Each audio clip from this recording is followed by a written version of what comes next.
Good afternoon from the UK. Still suffering here under lockdown, although the chains are gradually loosening, and it appears that as the lockdown eases, the bandwidth tightens, and it seems that the economy is back to play. Certainly in digital, we're getting a lot of inquiries about what we're doing here on the podcast, and it feels a little bit back to normal.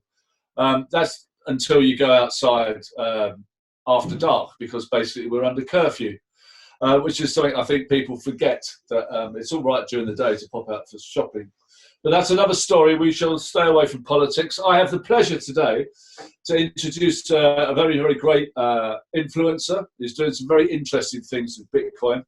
Please be introduced to Alex Edelman. Is that the right way, Alex? Is that Edelman or?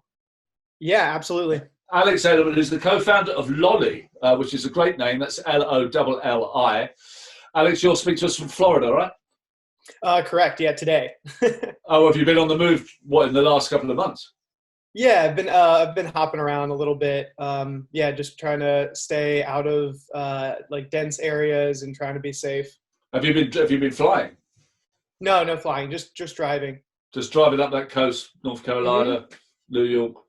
I've been to North Carolina. It's great fun. Yeah, it's a beautiful place. Where were you?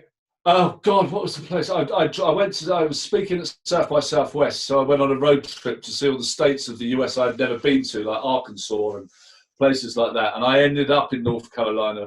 There's some mountains up there. What are the name of the mountains? Yeah, Asheville, Blue Ridge Parkway. Blue Ridge Mountains. Yeah. So I stayed there, and I met some people on spring break, and I was in a pool with a load of scantily clad women and a bloke who showed me how to use his gun. It was very America, It was great fun though. Enough of me. So Lolli, sounds good. What is it? Yeah, so Lolli is a Bitcoin rewards company. We give people free Bitcoin when they shop online. We make it very easy, safe, and secure for people everywhere to earn Bitcoin by doing something that they were already going to do. And so they don't have to invest. All they do is shop as they normally would. We partner with these merchants that pay us when we send users to their sites. And then we share that with our users, sending Bitcoin to their Lolli wallets. So they'll pay you in fiat, and then you'll pay them in Bitcoin. Is that right? Yeah, well, so our users will pay the merchants in fiat. So they whip out their credit cards, their debit cards, whatever you're used to paying with. You could use PayPal. You can use anything. We're actually intentionally trying to make people not change their behavior, but still get into Bitcoin way easier. And it's really built off the belief that, we got the first 10 million to 20 million people into crypto by giving them the ability to buy Bitcoin. But the fact is that most people are not investors and are not going to buy Bitcoin.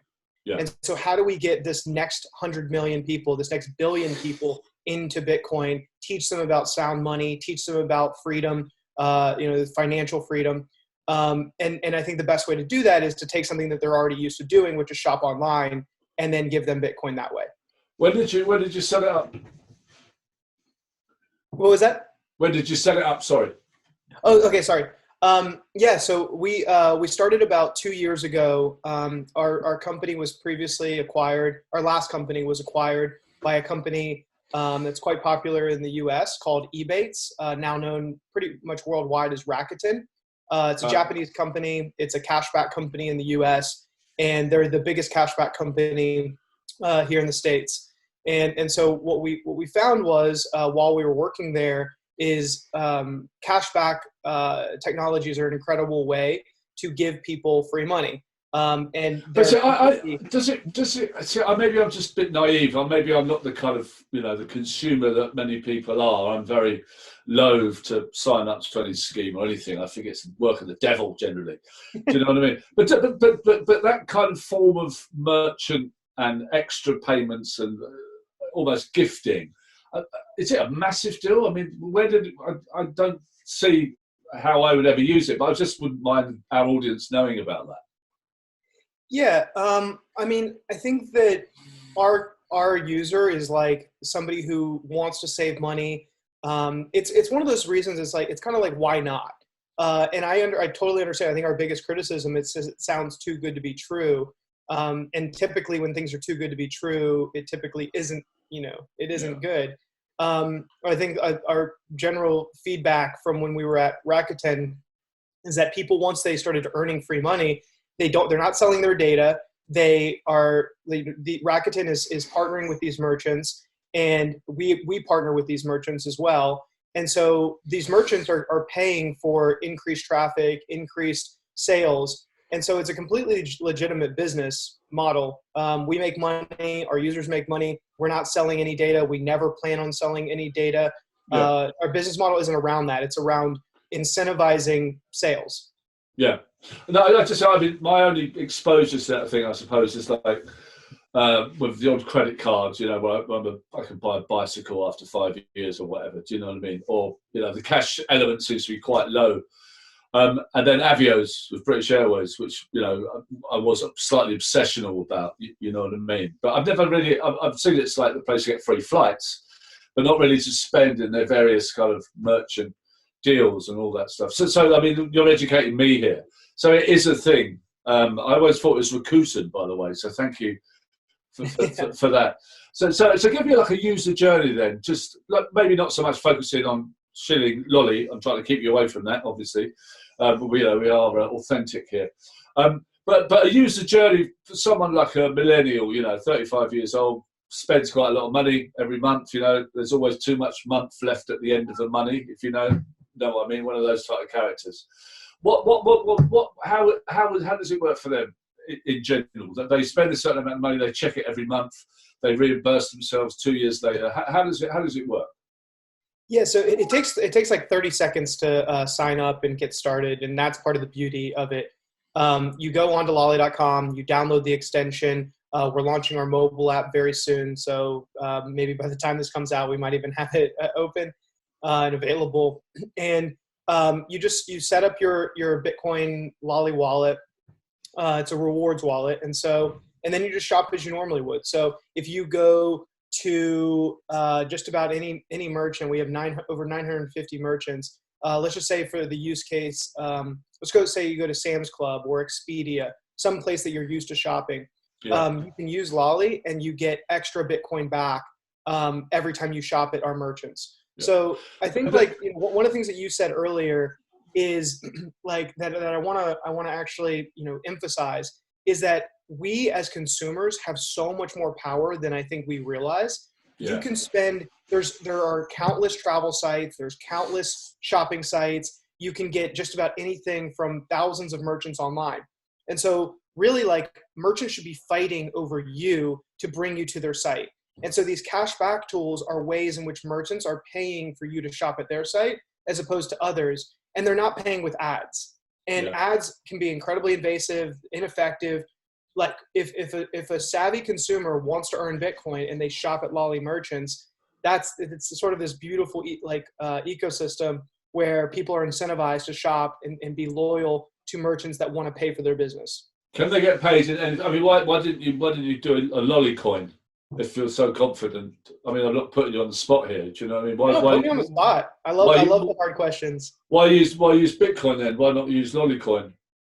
I think I don't really believe in shitcoins. I think that Bitcoin has proven its value for the last 10 years. I have a lot of criticism over like people just inventing their own coins. In most cases, tokens, coins have no real place in the world. Bitcoin is far bigger than anything that we can create. And I think that it already has proven its value to society. So Lolly, I think it's important to always question what is everyone optimizing for. And when you think about an exchange, in that business model, they're optimizing for you to buy a bunch of currencies, buy as many as possible because they make money on every single time that you transfer, every fee. Yeah. Lolly, we don't need a coin in order to have a profitable business model. We just need people to shop as they normally would. So it could be cash, it could be Bitcoin, but we are only as good as the thing that we are giving out. So I have high confidence that Bitcoin has already proven its value to society and will continue to prove its value to society. Thus, I feel confident giving it to our users, knowing that value will generate returns for them over time. Yeah. Okay. All right. I suppose the thing about Bitcoin, from my side, I mean, I was late to the party, right? Like lunchtime adopter, not an early adopter. So I'm not as evangelistic or as kind of my zeal for Bitcoin isn't as powerful as the people that I've interviewed. You know, be it Tone Vaz, Roger Ver, John McAfee, and all that stuff. But I did have an epiphany about 15 months ago, where I got the invitation that anyone who's British is always waiting for, is the invitation to Buckingham Palace, right, for an event there.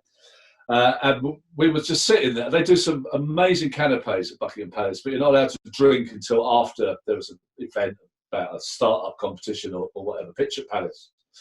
And we were sitting there, and just sitting there going, yeah, great, that's another fantastic thing. And I turned to this guy from the Sunday Times and I said, you know what, I'm setting up a new crypto coin called Clap Coin, because the amount of kind of claps that I made in my life, I've never got paid for. And I told this to John McAfee, obviously, at a conference in Malta. When I said I was setting up Clap Coin, he fell off his stool laughing, you're getting paid for the fucking clap, you know what I mean? Yeah. But the serious point to this is that the excess energy or the excess time and the excess things that you do, like clapping, I know it's a very bad example, but there seems to be all of these places that you're doing lots of different things, and there's a card for that, and there's a Starbucks card, and there's a British Airways card, and there's it just confuses the fuck out of me. You know what I mean? Yeah. And I just prepare to just have one credit card. I just do one thing. Do you think that Bitcoin is the enabler for bringing all of those things together? Because you said earlier that not only were you setting up a business and you've got 950 partners, which is impressive in itself, but you sound like you're kind of almost trying to educate people into Bitcoin as well. Is it how high up on your agenda is that aspect of it? It's incredibly high. I look at Lolly as both a Bitcoin rewards company as well as a Bitcoin education company. I think that, and by the way, like when I said shitcoins, I do not mean every cryptocurrency. I am a big believer that there will be things that will come out that will probably be better than Bitcoin, that will offer alternative use cases to Bitcoin. I have not seen that yet in the world. I think that we're still waiting on Ethereum to prove its value to society. I think we're still waiting on things like EOS or other more centralized currencies and decentralized, somewhat decentralized cryptocurrencies to emerge as serving value in the way that Bitcoin did. I think that one of the things that I realized when I was starting Lolly is that most people do not understand what money is. And so we need to teach them about Bitcoin. We need to teach them about money. We need to teach them about Bitcoin. And when you talk to people that have never heard about crypto, it's confusing. It's off-putting. When you start to hear that there's thousands of these things, it creates this decision fatigue, and people will just like turn off. They don't want to learn. But is that true? Because even as a late adopter, and not a particularly technical-minded person, I'm an ex-journalist, right? So I'm a journalist by default. I know a lot. I know a little bit about a lot of things, not a lot of. Well, you know what I mean. We kind of skim the surface. We can learn things quite quickly. But it's not that difficult to work out, is it? Really? For Absolutely. Do you think so? If you were to take. Let's just take my let's take a friend in a childhood friend in North Carolina or something. If I were to give them 10 white papers, and I were to say, tell me the difference between all of these, and they were to read 10 white papers, and they were to say, oh, what is proof of stake? What is proof of work? Why is this better than fiat? How does this all work? There's no way. And then you take that times 10, times 100 of all the different cryptocurrencies out there, and it becomes extremely confusing about why is one better than the other. Yeah. And so I think part of the challenge that we have in crypto, both education, podcasts, everything, is you have to simplify the message for the average consumer. But you just said that it's for people to understand money. Now, I've tried to understand money. I mean, on a podcast early on in the series, someone who knew about this said that we usually have a dominant currency for 100 years. We're currently coming to the end of the dollar. Maybe it will be replaced by Bitcoin. But before that, we had the English pound sterling for 100 years. Before that, we had the French franc for 100 years. Before that, the Dutch guilder for 100 years. And before that, the escudo, which I believe was either Spanish or Portuguese or a mixture of the two.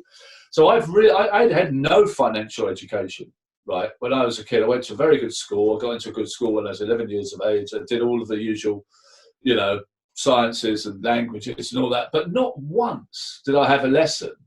I did economics, but I was up to kind of 18 for 2 years. But I didn't really. They didn't teach me what money was. They taught me about graphs and inelastic and elastic demand and all this stuff that, revise and all that stuff. But I've tried a lot to find out about money and ledgers and sticks and the Royal Mint and all that stuff. I think that's probably the hardest. If you can understand that, I think maybe from my point of view, then Bitcoin's easy to understand because it seems easier than you can suddenly print $2 trillion of dollar and the dollar doesn't go down in price. It just does my head in sometimes. Exactly. And Bitcoin is backed by math, and there's only going to be ever 21 million, and it just creates simplicity. Like, I think Bitcoin is very confusing to the average consumer for most people to understand. But then once people learn about Bitcoin, then they start to ask questions about their money, and then they're like, well, how many of the U.S. dollars are they? What is it backed by? And when you start to ask these sort of questions, you realize how little most people know about money. I think we have a similar experience. I was an economics major and in university, and I felt like I left there. I felt pretty good about like what my general knowledge was on money. I think we're both pretty similar. We're both very curious. If there is something out there, we'll go find it. We'll go learn about it. And I realized when I learned about Bitcoin, how little I learned about money, how little I knew. And I'm probably in the top 0.1% of people who have studied money, studied economics. And I still I question money every day. Yeah, well, I suppose I see it in a different way, maybe. I see it in terms of currency, right? So a currency isn't always about money exchange. You know what I mean? A currency is a current, right, between two people. So it could be that I speak to that guy. I mean, actually, something's a very topical point. Someone I spoke to 4 years ago got in touch today because I sent them a LinkedIn message, and it's like, "Oh, you did me a favour 4 years ago. I've got something for you." Oh, have you? Oh, well, that's interesting. You know what I mean? It's that kind of nodal network. That's my form of money in a way. My network is my money. You know what I mean? And that makes it a lot easier for me to understand. And also, I suppose the major currency is time, right? Yeah. That's we've seen this over the last. You're in Florida. You've been on the move a bit. I've been stuck in Mount Olympus, just near London, in the South Downs in the national park, which I haven't really considered because I've been travelling like you all around the world, speaking at conferences, Tokyo, Senegal, whatever. You know what I mean? And now I've had time to kind of settle down a bit and just look at nature. I know it's a bit cliche, but and I've travelled a lot before. It's not as if I'm immune to nature. But do you think that this is the time of reflection? I mean, there's a lot of anger out there about the way certain governments have behaved, notably yours and mine, in my opinion. You know what I mean? That's for another day. But do you think that away from Lolly, and maybe in more of a general aspect, that this is a time that people have actually educated themselves about Bitcoin and thought, oh, that's that digital thing I've meant to read about.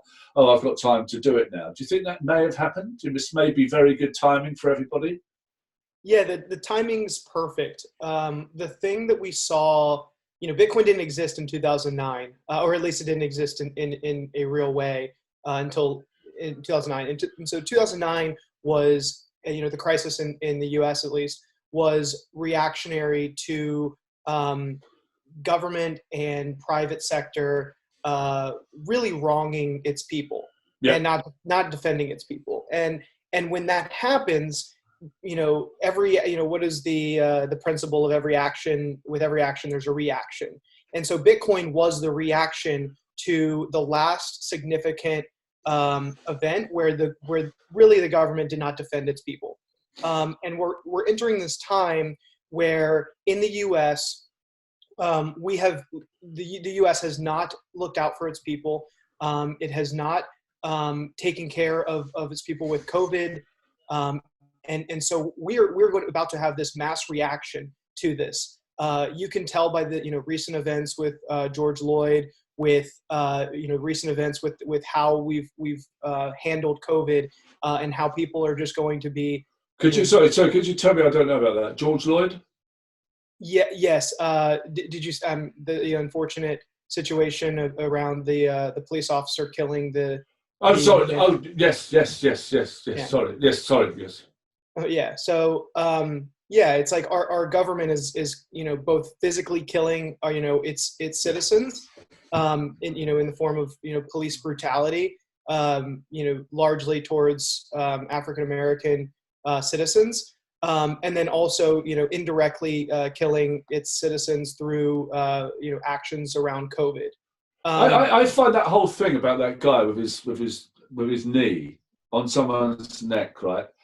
And people watching someone die. I mean, I don't know about you, but if I would have been, I'd have just fucking jumped at that cop. Do you know what I mean?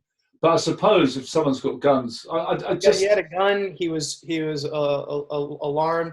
I think it should have been. Well, clearly he should have taken action and realized what he was doing. He's a experienced, trained police officer. But then his colleague should have stepped in and been like, hey man, like, let's just handcuff him and keep moving on, kind of thing.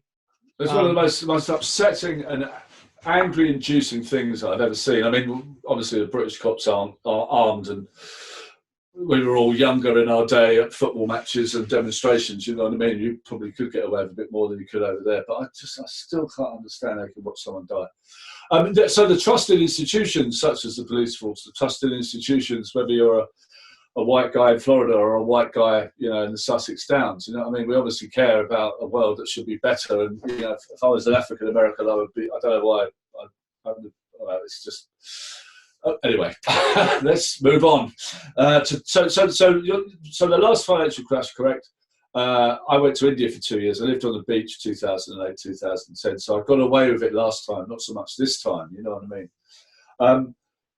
So we lost faith in our banking institutions 10 years ago. Bitcoin was probably set up as a result of that from, whoever it was. I saw some blocks were moved around last week, which is quite interesting.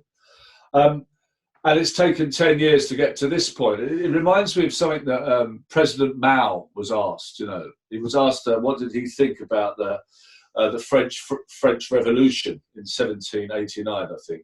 And he said, it's much too early to say. You know what I mean? Which I've always quite liked. And it does seem a little bit maybe with Bitcoin that it's only 10 years.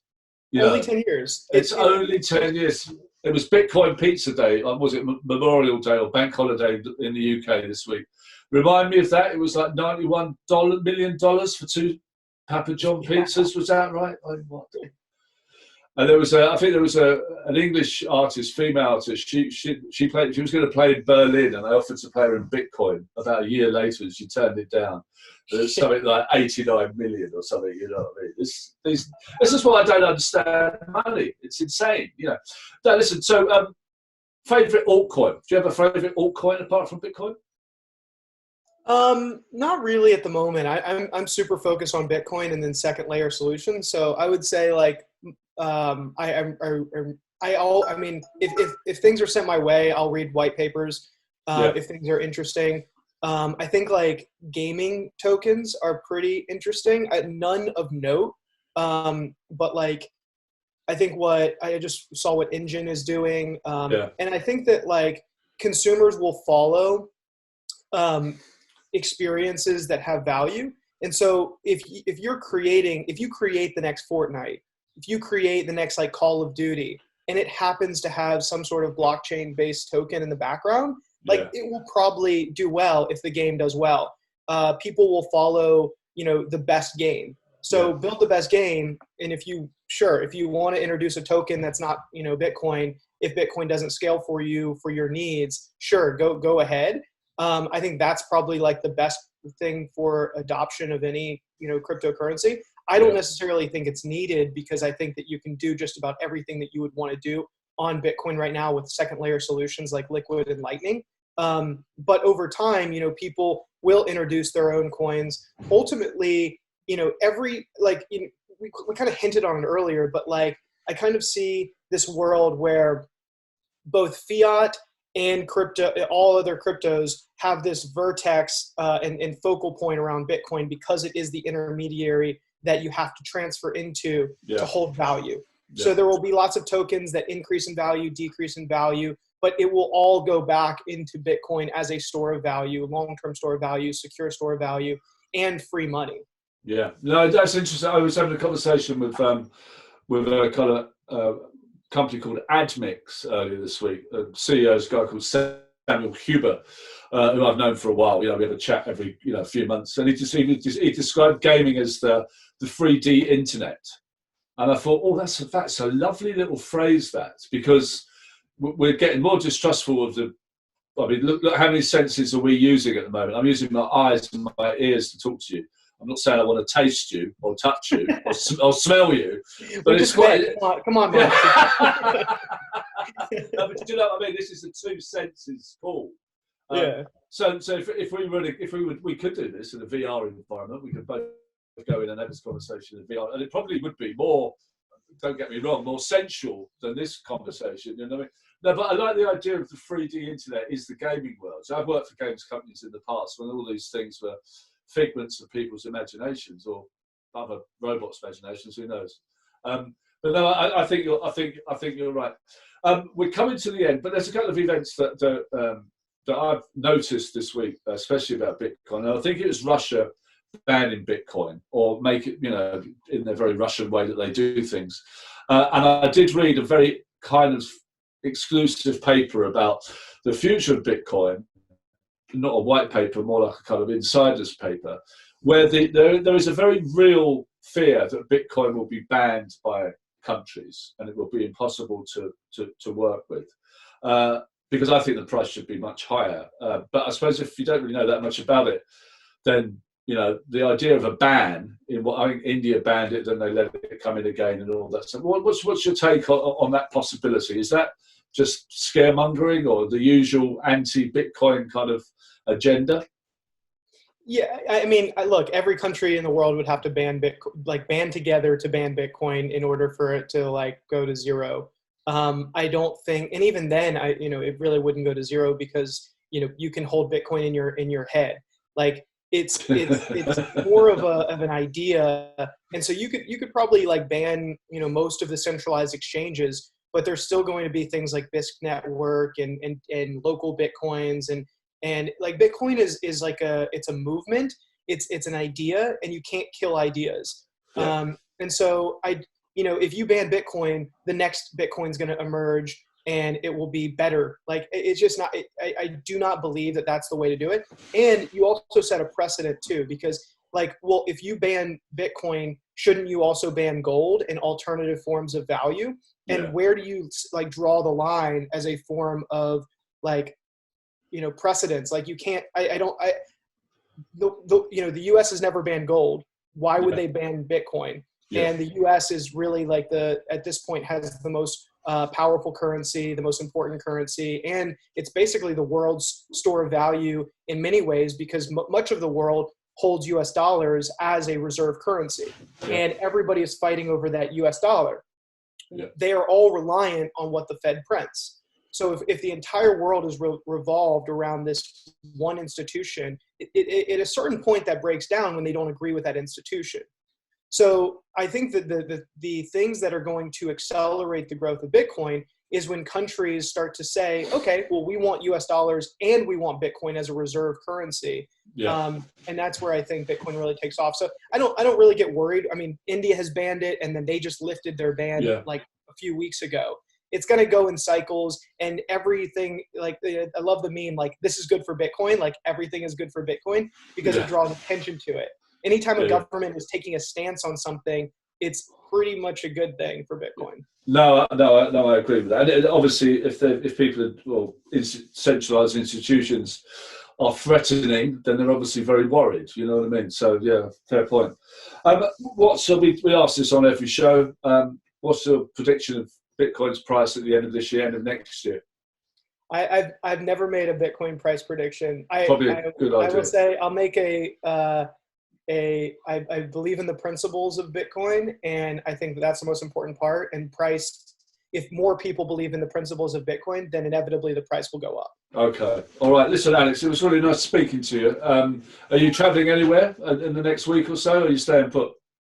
Staying put for now, but who knows? It's sort of week by week, and I'm just sort of living this like nomadic life as I'm building Lolly.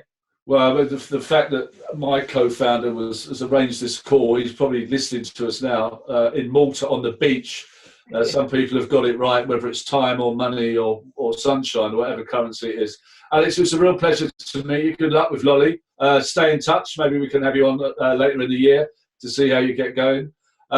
Just for people watching, Alex made a real thing for his mother to clear up his bed in the background. So what you see there, that bed was an absolute pigsty about an hour ago. and if you're Alex's mother, he's a very nice boy, Mrs. Edelman or whatever your name is. Very nice to speak to you, mate. Stay well, stay safe and all that. And I'll see you on the other side. Thanks for having me on the show. Great. Thank you.